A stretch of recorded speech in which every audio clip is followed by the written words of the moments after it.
Azken saioak ozeanoi eta itsasoari dedikatu dizkiogu. Lehenik ikusi genuen klima nola sortzen den lurrean, ez? Ze mugimendu atmosferiko dauden, nola mugitzen diren aire masak eta nola eragiten duen horrek kliman eta ze implikazio dituen baita ere. Eta gero konturatu ginen atmosferak ze eragin duen baita ere ozeanoan eta ozeanoak ze eragin duen atmosferan. Ikusi genuen baita ere atmosferako zirkulazioak, esan bezala, ozeanoko zirkulazioan eta ozeanoko kimikan eragiten duela, eta zirkulazio horiek gure klima baldintzatzen dutela, adibidez, golkoko korrontea aipatzen genuen bezala. Baina, golkoko korrontearekin esan genuen lasai egon gaitezkela, oraingoz behintzat, ez dugula glaziaziorik izango Europan, horregatik behintzat, eta ikusi genuen berotze globalak eta CO2 atmosferikoaren kontzentrazioa handitzeak baita ere ozeanoko CO2 kontzentrazio disolbatu hori handitzea eragiten duela beste hainbat ondorioekin, adibidez, horien artean azidifikazioa. Baina ikusi dugu baita ere ozeanoak hobi oxigenoa askatzen duela, fitoplanktonak fotosintesia egiten duelako, eta lurrean sortzen den oxigeno erdia sortzen dela horrela. Ozeanoak CO2 xurgatzen duenean baita ere ikusi genuen organismo karbonatoa erabiltzen duten organismo horiek kaltetzen direla baita ere, hidrogeno ioi horiek emendatzen direlako uretan, eta hor aipatu genituen hainbat eta hainbat prozesu. Txirlak aipatu genituen, itsastrikuak, ostrak eta koralak ere aipatu genituen. Hauek dira, hain zuzen ere, koralak mundu mailan entzute handiena dutenak, ez, ozeanoez hitz egiten dugunean koralak askotan aipatzen dira. Eta askotan koralak aipatzen direnean koralezko uharria aipatzen da, ez, koralezko arrezifea. Gaurko saioan, hain zuzen ere, honi buruz hitz egingo dugu, koralez eta koralezko uharri hori ez. Ikusiko dugu zer diren, non bizi diren, zergatik bizi diren lekuetan, eta ze arazo dituzten gaur egun aurreko saioan azaldu genuen azidifikazio horrekin. Eta baita ere ikusiko dugu Euskal kostaldetik oso gertu koralak ditugula. Ez tropikoetan dauden koralak bezalakoak, baino koralak. Beraz, hau da gure gaurko gaia, goazen astera.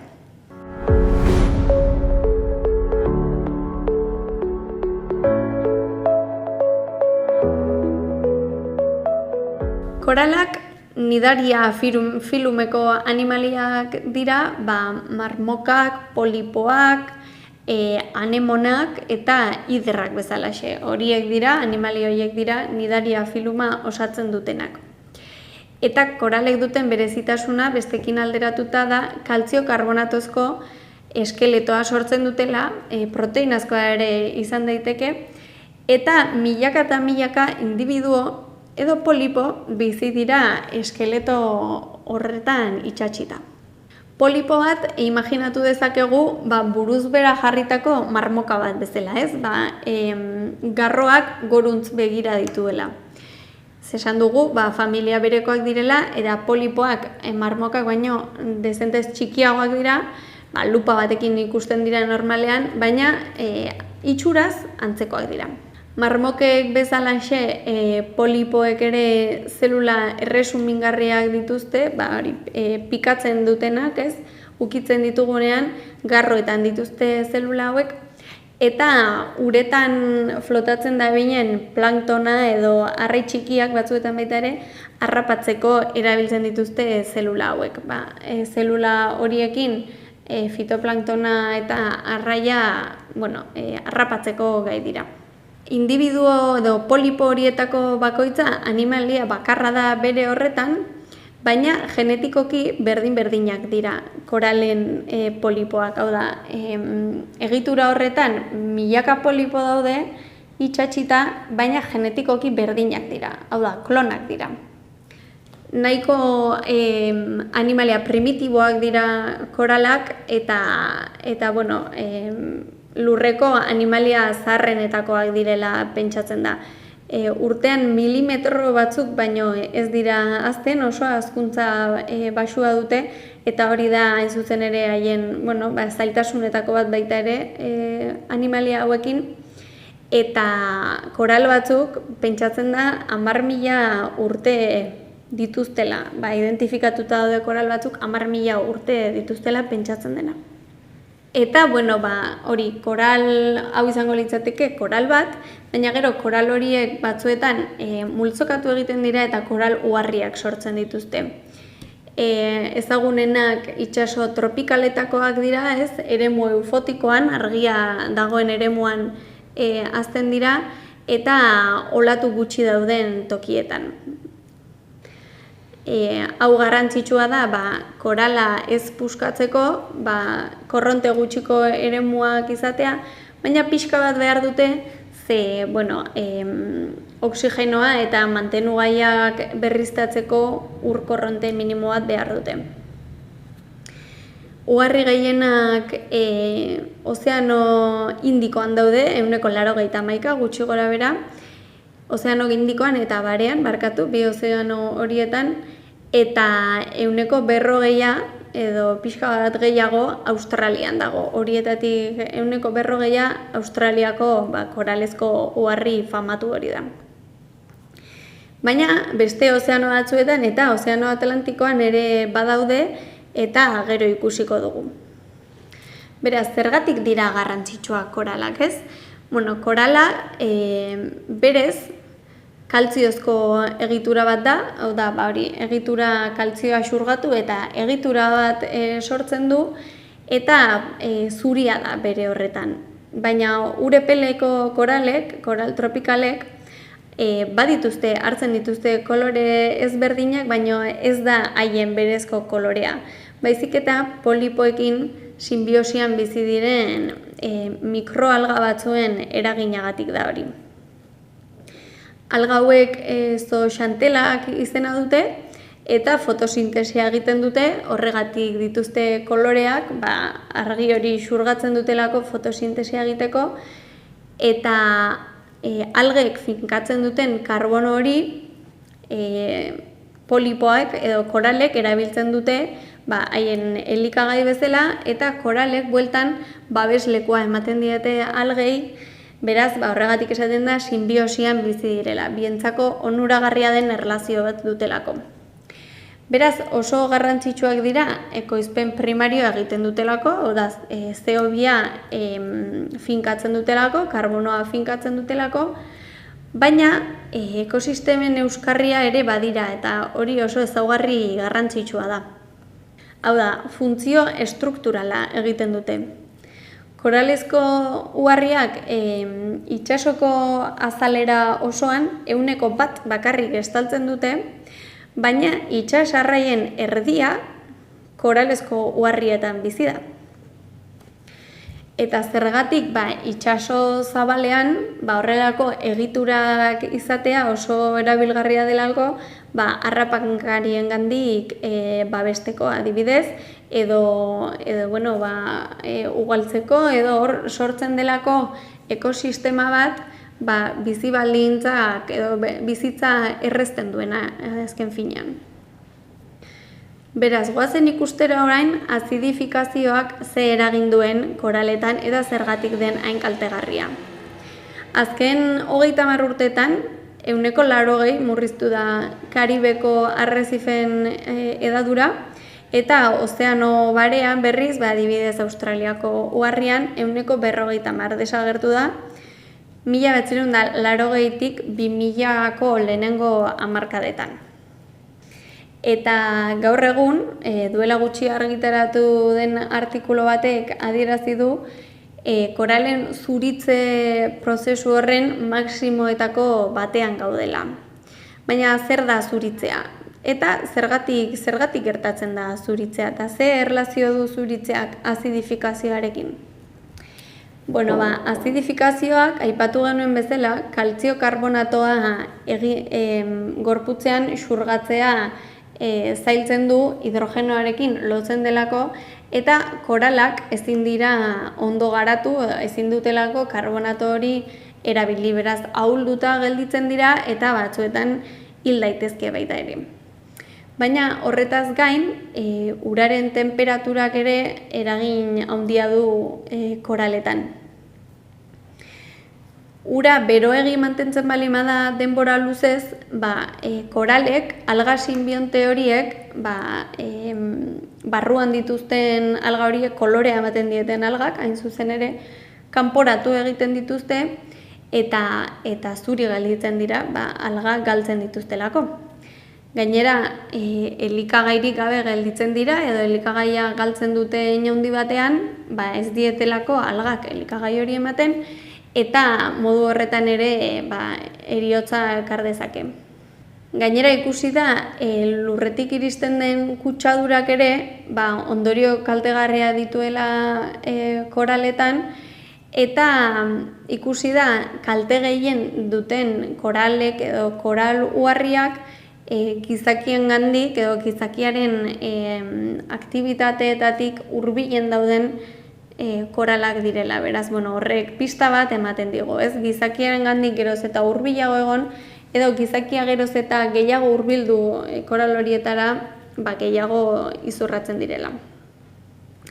Jenderik bizi ez den uharteetan bestalde, ikusi da habitat horiek nahiko ondo mantentzen direla, behintzat konparatuta beste uharriekin, eta bertan lehenago bizi ziren espezieak, arraiak eta beste hainbat espeziek bertan jarraitzen dutela.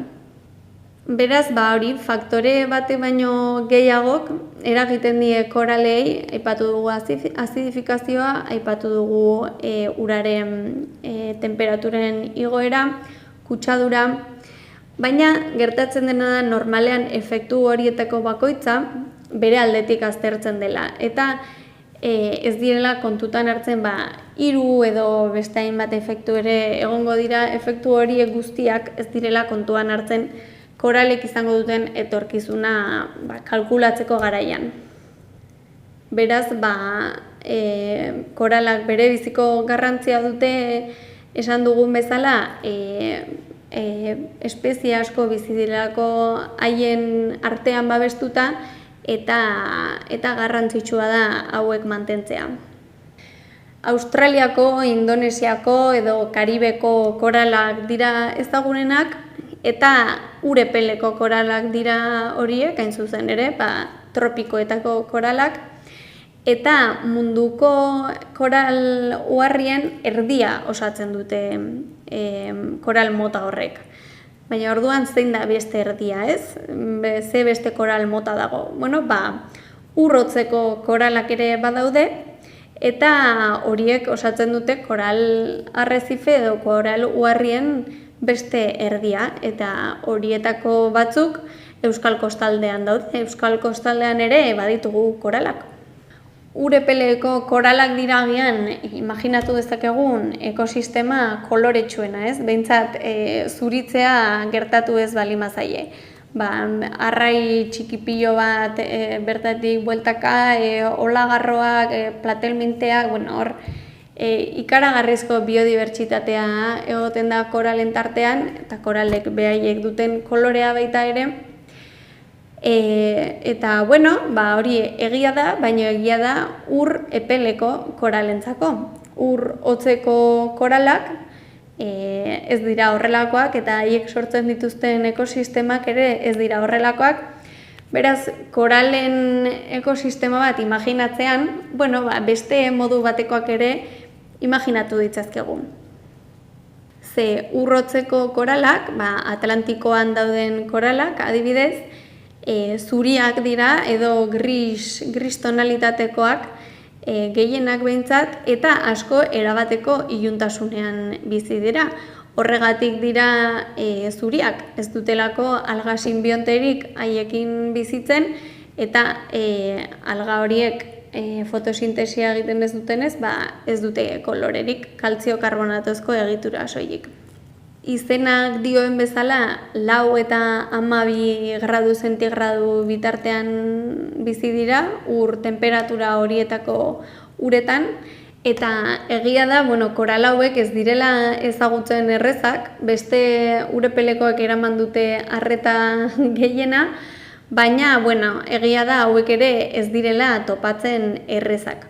18. mendeaz geroztik izan dugu koral mota honen berri, ordura arte etzien ezagutu ere egiten, eta goi latitudeetan 50 metroko sakoneran egon daitezke, baina tropikorantz gerturatu ahala, hau da, urak epeldu ahala, koralak ere sakoneran beherago joaten dira ur hotzagoen bila, eta 6.000 metroko sakoneran ere bizi daitezke urotzeko koralak latitudearen arabera.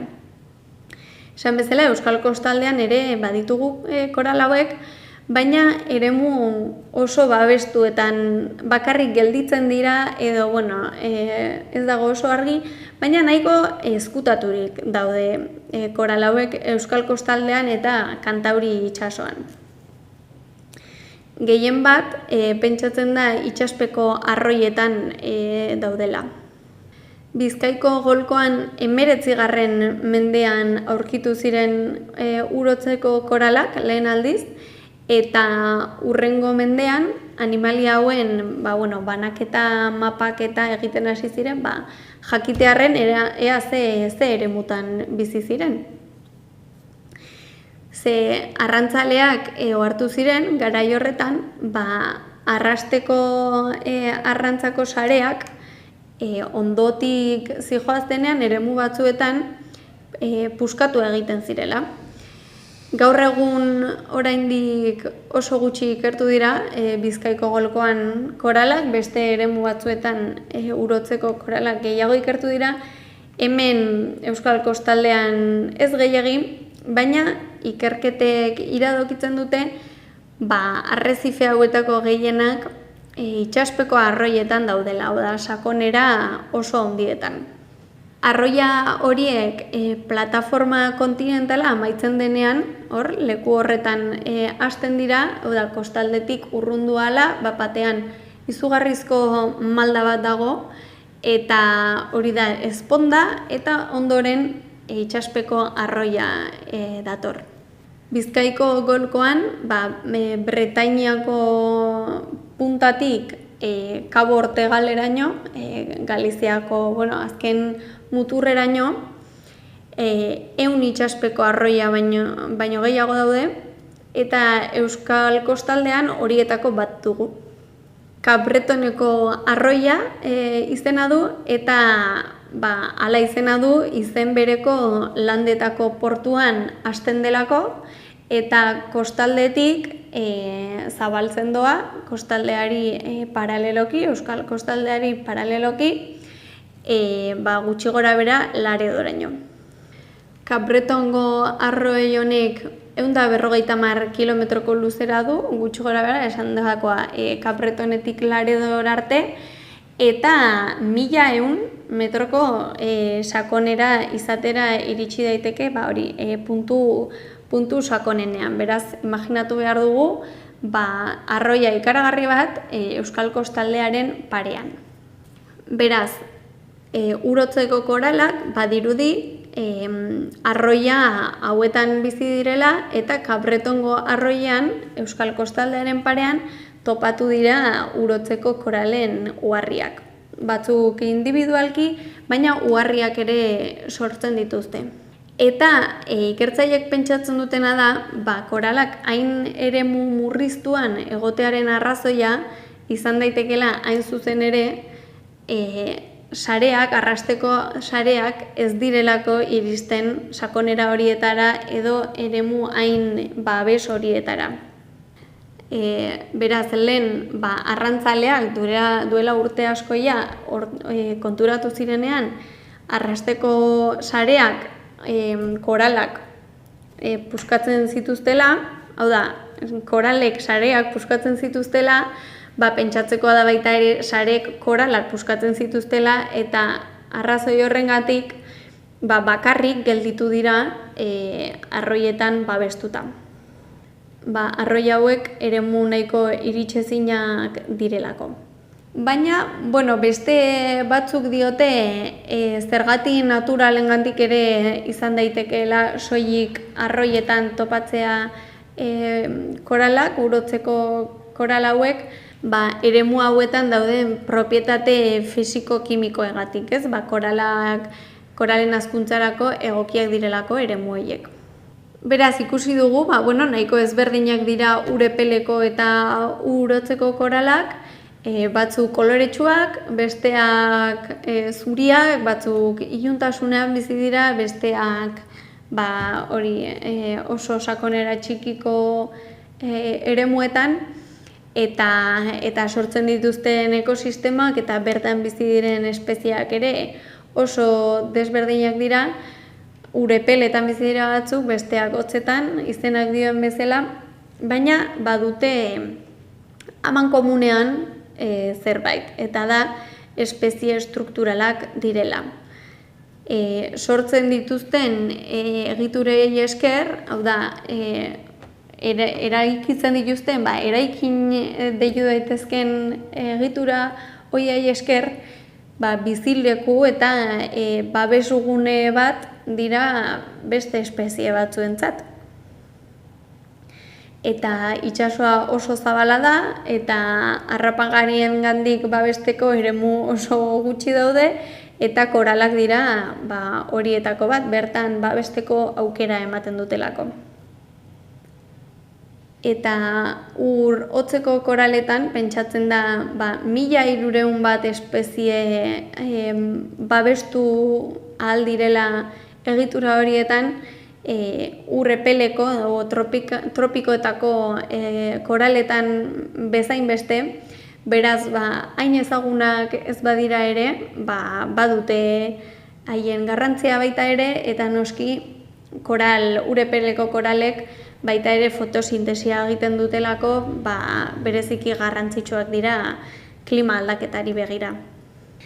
Ikusten dugunez, ozeanoi buruz luze eta zabal hitz egin dezakegu, gai asko daude ozeanoi buruz hitz egiten aritzeko, eta baita klima aldaketa eta ozeanoak lotzen dituzten gaiei buruz hitz egiteko. Gaurkoan koralak izan dira, ikusi dugu azidifikazioak eta beste hainbat prozesuk nola eragiten dieten, ikusi dugu Euskal Kostaldean ere koralak ditugula, hori ez dela gutxi, eta, ikusi dugu baita ere oso datu garrantzitsua egituratzaileak direla koralak, eta hurrengo saioan beste protagonista batzuk izango ditugu, baita ere egituratzaileak direnak eta ozeanoan bizi direnak. Beraz, gaurko horrela utziko dugu hurrengora arte.